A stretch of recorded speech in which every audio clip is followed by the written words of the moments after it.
In this video, I'm going to show you how to copy trade on IC markets. Now, the first thing you want to do, you want to go to the Accounts tab inside your dashboard, and you want to create an account basically using the CTrader platform. Okay, so I have a demo account already, as you can see over here, and I'm going to showcase this with a demo account. It's a similar procedure if you're using a live account.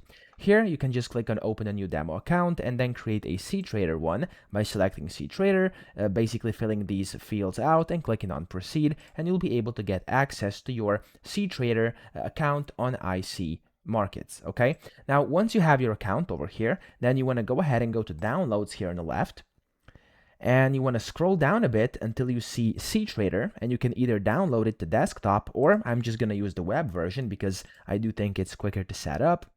And inside here, you'll then be able to log in via a button at the very top right. So you can just click on up here, it's going to say login, and you want to log into your IC Markets account. And then you're going to basically have to set your password via the email that's going to be sent to your email. You're going to have to set a new password, and after you do it, you'll be signed in.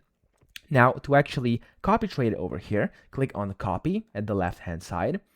And then if you have a live account, make sure the account type is live. If you have a demo, click on demo. I'm going to go with the demo account right now. And then here you can basically enter the strategy name. You can see your favorites, the ROIs, the times, etc. So of course, more filters can also be applied. And then whenever you find your perfect strategy you would like to actually use, just click on start copying over here.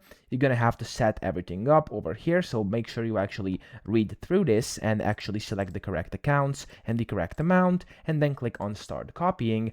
And as you can see over here right now, I have insufficient funds because I only have 1,000 available to invest on my trading account over here, the demo account. And then of course, when you actually have enough on here, you can go ahead and start trading by clicking start copying. So that's pretty much it. I hope this video helped you out. If it did, please subscribe to the channel and help me out as well.